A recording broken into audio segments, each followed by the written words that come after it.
이 생명 다하는 날 안개같이 사라질 때 나는 한없는 영광 주께 돌리리.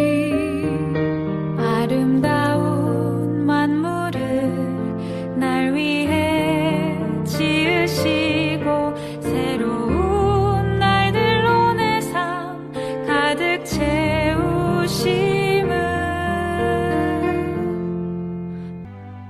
그 후에 예수께서 제자들과 유대 땅으로 가서 거기 함께 유하시며 세례를 베푸시더라.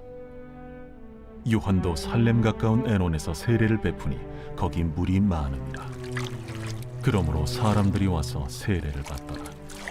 요한이 아직 옥에 갇히지 아니하였더라. 이에 요한의 제자 중에서 한 유대인과 더불어 정결 예식에 대하여 변론이 되었더니 그들이 요한에게 가서 이르되, 랍비여, 선생님과 함께 요단강 저편에 있더니 곧 선생님이 증언하시던 이가 세례를 베풀매 사람이 다 그에게로 가더이다. 만일 하늘에서 주신 바 아니면 사람이 아무것도 받을 수 없느니라. 내가 말한 바 나는 그리스도가 아니요 그의 앞에 보내심을 받은 자라고 한 것을 증언할 자는 너희니라.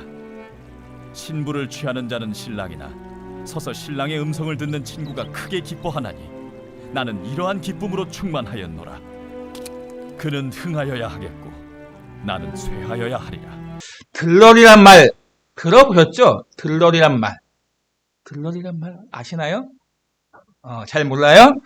우리나라에서는 좀 흔히 볼 수 있는 상황은 아니지만 그래도 미국이나 유럽의 결혼식에 보면 신랑이나 신부를 식장 안으로 인도하거나 가까이서 돌보며 거들어주는 사람을 들러리라고 말합니다. 사진에 보시면 이렇게 신부를 도와주고 함께 이렇게 이러한 들러리에 대한 정의는 우리가 알고 있으실 거예요. 그런데 또 다른 들러리가 있죠. 중심 인물의 주변에서 그를 돕거나 그를 돋보이게 하는 인물을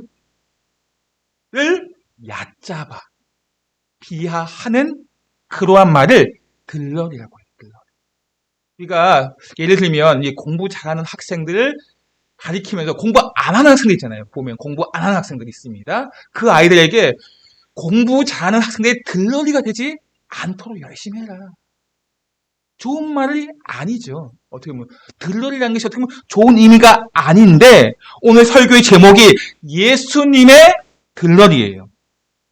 좋지 않은 그런 의미 안에 갇혀있지 않습니다. 오히려 예수님의 들러리로 사는 것이 얼마나 복된 인생임을 오늘 본문은 깨닫게 한다는 거예요.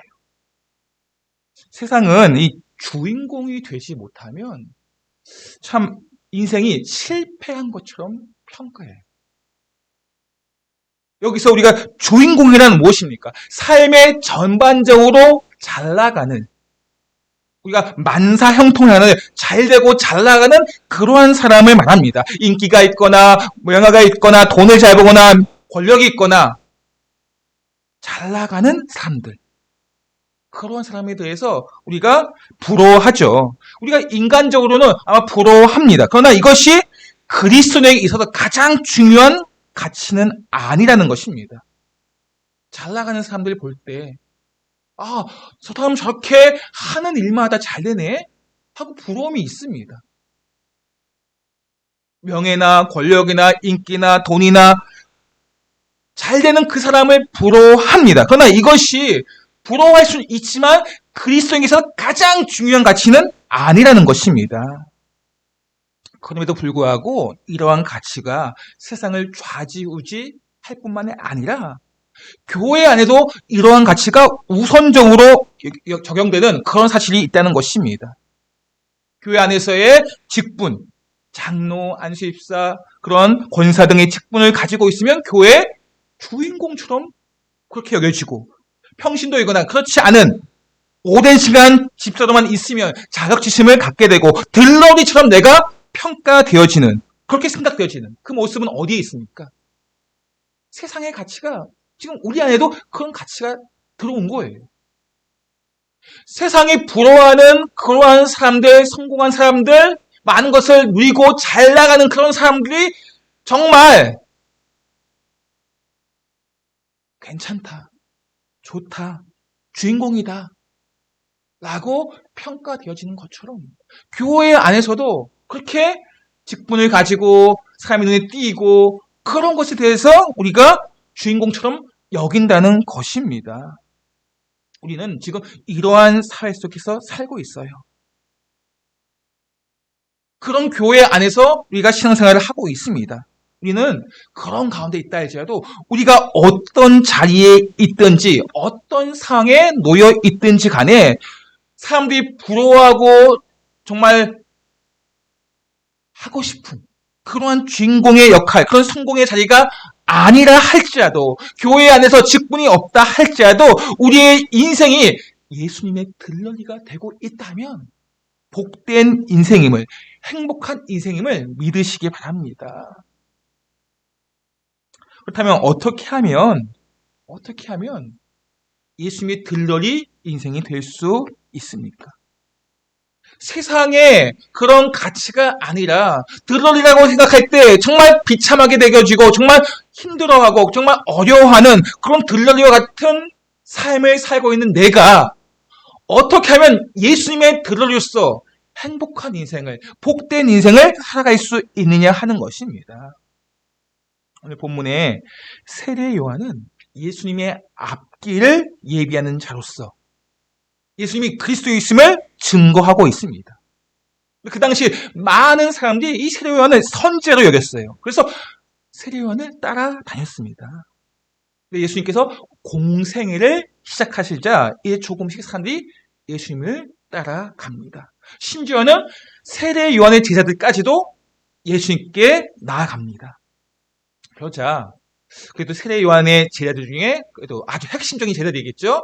그들이 이러한 상황에 대해 시기하고 불평한다는 거예요. 예수님이 어떤 분인지 모르기 때문에 세례 요한의 제자들은 왜 세례 요한보다 예수님을 따라가는 사람이 더 많아지는가? 이것에 대해 시기하고 불평한다는 거예요. 지금은 아직도 세례 요한을 따르는 사람이 아직도 많이 있어요. 그런데 조금씩 예수님 따라가는 사람들이 많아지고 있어요. 이것에 대해서 불평하고 있다는 것입니다. 자신의 스승인 세례 요한, 그 세례 요한에게 이 정결 예식, 세례에 대한 우선권이 있다고 변론을 하고 있습니다. 우리 25절 말씀 볼까요? 시작. 이에 요한의 제자 중에서 한 유대인과 더불어 정결 예식에 대하여 변론이 되었더니, 사람들에게 이 정결 예식, 세례에 대해서 세례 요한이 우선권이, 기득권이 있다고 한다는 거예요.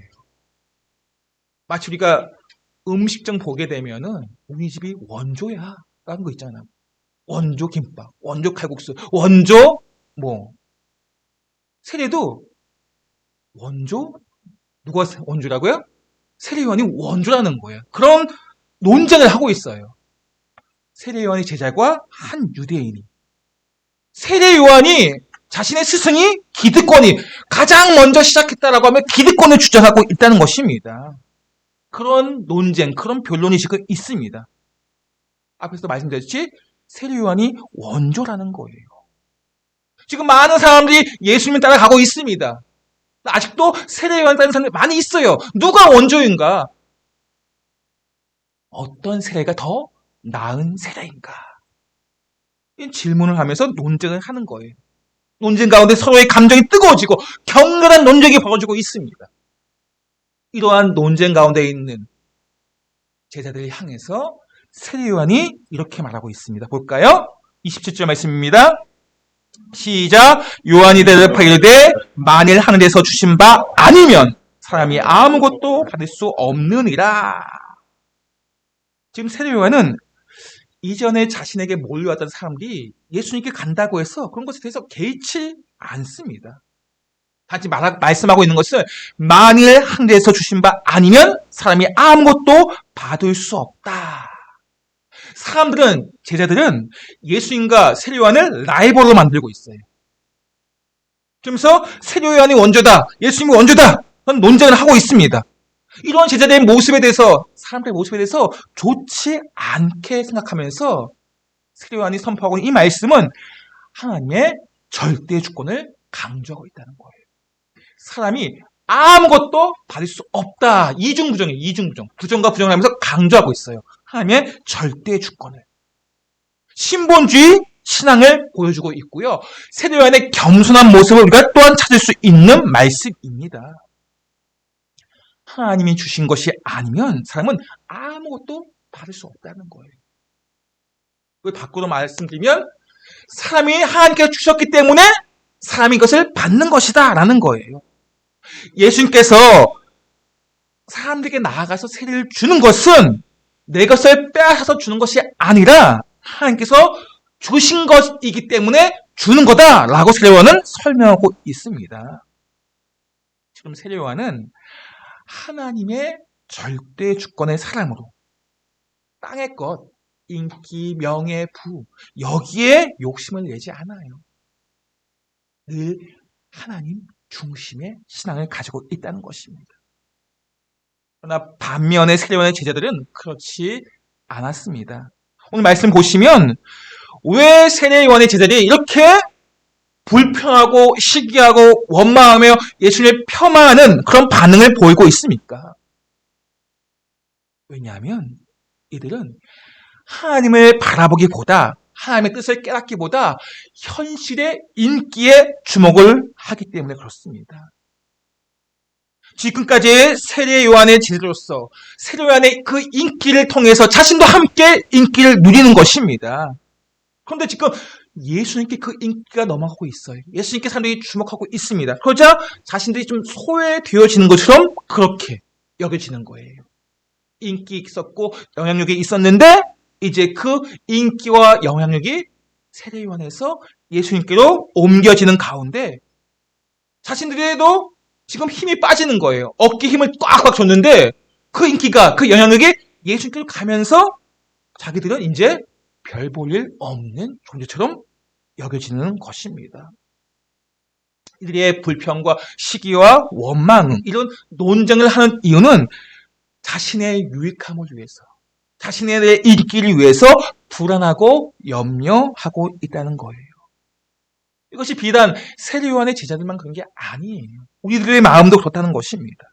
지금 내게 주어진 나의 삶 가운데 우리가 불평하고 시기하고 원망하고 불안하고 염려의 마음이 생기는 이유가 무엇입니까?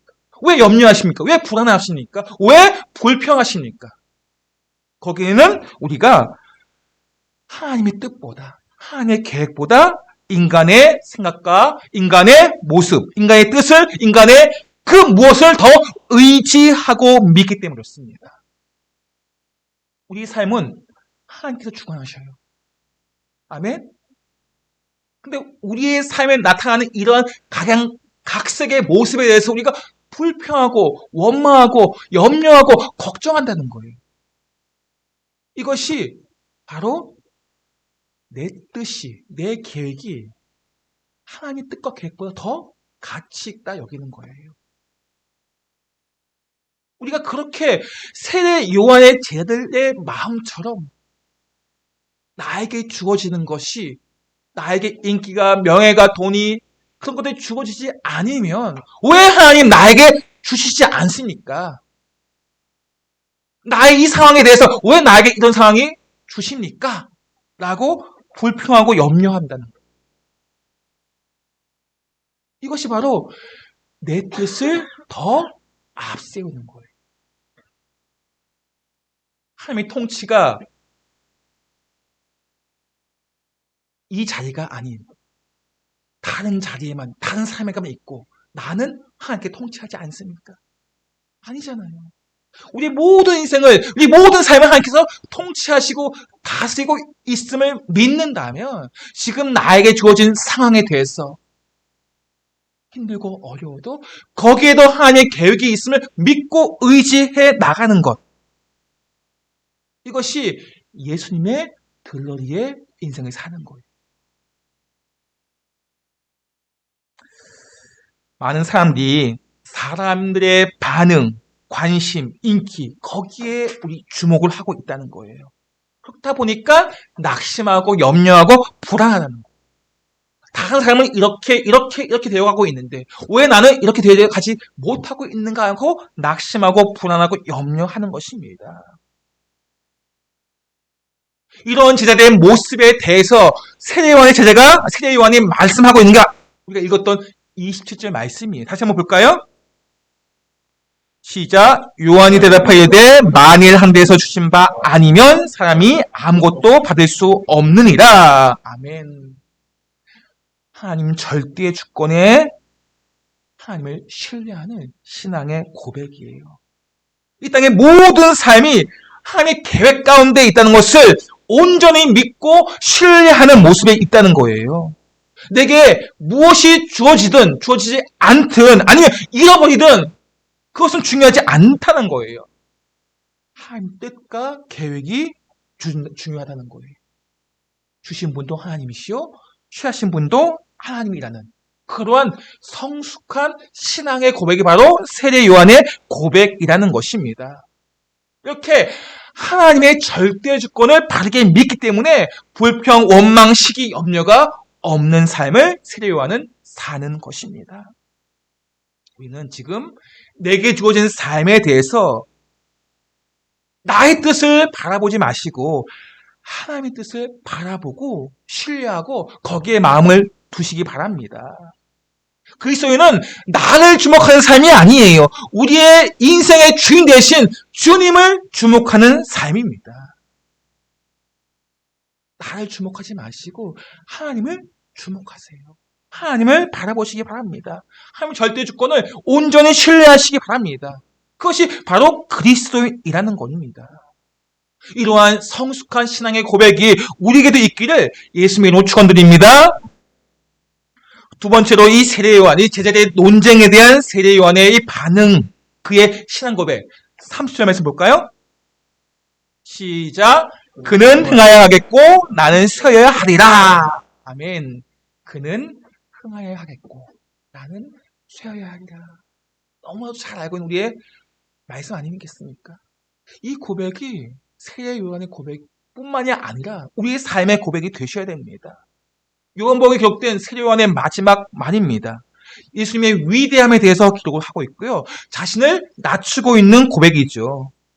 이 고백은 자기 부인이 있을 때 이런 겸손한 고백을 할 수 있는 것입니다.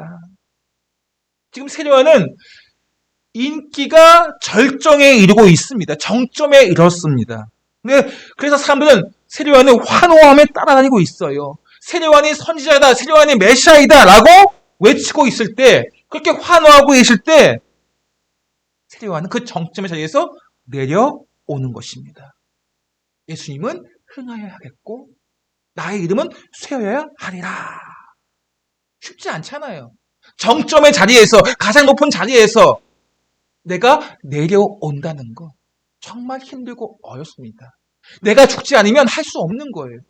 자기 부인은 바로 그것입니다. 내가 죽는 것입니다. 세상의 사람들은 그렇지 않아요. 이러한 패턴, 그러니까 자기 부인이 없어요. 어떻게 자기가 죽습니까? 어떻게든 내가 살아야지. 어떻게든 우리가 살아야지. 내가 살아야지. 그런 삶을 살고 있다는 것입니다. 자기 이름을 나타내고 드러내고 싶어하는 것이 사람들의 마음입니다. 자기 이름에, 명예에 집착합니다. 호랑이는 죽어서 가죽을 남기고 사람은 죽어서 이름을 남기고 하는 것이 사람의 마음. 사람의 마음을 잘 보여주고 있는 속담이지 않습니까? 특히 이 유대 지역은 더욱 명예의 이름에 집착을 하고 있어요. 동양권이 이름의 명예에 많이 집착을 합니다. 그래서 명예살인이라는 게 있는 거예요. 자기의 이름을, 자기의 명예를 지키기 위해서 어떻게까지? 살인까지 한다는 거예요. 이 동양권에 그러한 잘못된 모습이, 전통이 있죠. 명예살인. 내 이름을, 내 명예를 지키기 위해서 가족조차도 내 자녀가, 내 자식이 자기의 명예를 떨어뜨리면 죽인다는 거예요. 가끔 뉴스에 나오지 않습니까? 자기 딸이 멀리서 왔는데 근데 이 자기가 원하지 않는 신부와 결혼해서 도망갔을 때 다시 돌아왔는데 시간이 지나 돌아왔는데 불태워 죽였어요. 자기 자녀인데 자기의 명예를 훼손했다고 해서 이러한 명예살인이 일어났다는 거예요. 이 모습은 우리가 얼마나 명예, 이름에 집착하는가를 보여준다는 거예요. 우리도 마찬가지 내 이름에 내 명예 참 많이 집착하지 않습니까? 내 이름이 조금 깎이면 내 이름이 조금 드러나지 않으면 왜 내 이름은 드러나지 않는가? 왜 내 이름은 깎아버렸는가? 하면서 그렇게 반응하지 않느냐 하는 것입니다. 교회 안에서도 우리의 이름이 나타나지 않아요. 이렇게 우리의 이름의 명예에 집착하는 것이 사람들의 마음이라는 거예요. 그러한 마음으로는 결코 바르게 신앙생활 해 나갈 수 없습니다. 그래서 세례 요한은 철저하게 자기 부인을 통해 겸손한 삶을 통해 사명을 감당하고 있다는 거예요. 우리가 지금 각자에게 주신 사명이 있잖아요. 그 사명을 감당하기 위해서는 자기 부인이 필요해요. 내가 죽을 때 내가 내 이름에 내 명예에 집착하지 않을 때 이런 자기 부인, 철저한 자기 부인을 통해서 우리가 사명을 감당할 수 있는 것입니다. 죽은 사람에게 이름이 무슨 필요가 있습니까? 인기가 무슨 필요가 있고 돈이 무슨 필요가 있겠습니까? 내가 죽지 않기 때문에 돈이 필요한 것이고 인기가 필요한 거예요. 명예가 필요한 거예요. 거기에 집착하는 거예요. 필요하죠. 돈이 필요하고 인기가 필요하고 명예가 필요하고 권력이 필요합니다. 잘 사용해야 됩니다. 근데 집착해서는 안 돼요. 세례 요한의 제자들이 그러한 인기에 명예에 집착하고 있다는 거예요. 근데 그 모습이 우리 안에도 있을 수 있다는 것을 오늘 말씀을 통해 점검해 보셔야 된다는 거예요. 자신이 주목을 받기보다 우리는 예수님께 주목하는 삶. 그것이 바로 지혜로운 삶입니다. 그것이 바로 하나님을 기쁘시게 하는 신앙의 모습이라는 것입니다. 이러한 세례 요한에 대해서 예수께서 얼마나 기뻐하셨습니까? 그리고 그 세례 요한을 칭찬하지 않습니까? 우리 누가복음 7장 28절 상반절 말씀 볼까요? 시작. 내가 너희에게 말하노니 여자가 낳은 자 중에 요한보다 큰 자가 없도다. 아멘. 철저히 자기 부인을 하고 자기를 감추며 겸손한 세례 요한을 예수님께서 칭찬하십니다. 여자가 낳은 자 중에 요한보다 큰 자가 없도다. 세례 요한은 자기를 부인하고 자신을 한없이 낮추었을 때 예수께서 친히 그의 이름을 높이고 칭찬하신 것입니다. 이것이 지혜이고 이것이 올바른 신앙생활의 모범이라 할 수 있는 것입니다. 우리의 신앙생활이 이렇게 깊어지는 성숙함으로 나아가는 그런 은혜가 있기를 바랍니다. 철저한 자기 부인, 그러한 모습이 우리가 성숙해 나갈 수 있는 비결이에요. 내가 죽지 아니하면 결코 성숙할 수가 없는 것입니다. 하나님 중심의 신앙, 철저한 자기 부인을 통해서 우리의 신앙을 계속해서 자라나가는 것입니다. 말씀을 정리하겠습니다. 하나님의 절대 주권과 자기 부인을 통해 겸손한 모습을 보였던 세례 요한의 그 모습이 바로 하나님께서 기뻐하시는 모습입니다. 세례 요한의 이 모습은 하나님의 뜻과 그분을 신뢰하는 것이고 주님의 이름만 높이고자 하는 하나님 중심의 신앙입니다. 우리는 이 땅에 살아갈 때 사람들이 보기에 초라해 보이고 작아 보이는 들러리와 같은 그런 모습일 다 할지라도 우리가 철저한 자기 부인과 하나님의 절대 주권을 붙잡고 나아가는 그러한 삶을 살아간다면 지금 내가 사람들에게 초라하게 보인다 할지라도 내가 지금 나를 부르신 그 자리에서 최선을 다하여 철저한 자기 부인을 하시고 그리고 하나님의 중심의 신앙생활을 해 나간다면 그 삶을 하나님께서 기뻐하신다는 것입니다. 우리는 얼마나 자기 부인입니까? 하나님 중심의 신앙생활을 하고 있는가? 오늘 말씀을 통해 점검해 보시고 우리가 이렇게 예수님의 들러리로 철저한 자기 부인과 하나님 중심의 신앙생활을 해 나갈 때 어떤 세상의 풍파가 찾아온다 할지라도 흔들리지 않을 수 있는 것입니다.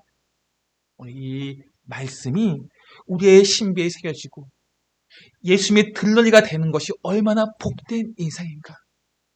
나의 그 중심의 철저한 자기 부인과 하나님 중심의 신앙생활을 통해서 하나님께 영광이 되고 예수님의 들러리로 복된 인생을 살아가는 우리 모두가 되시기를 예수님의 이름으로 축원드립니다.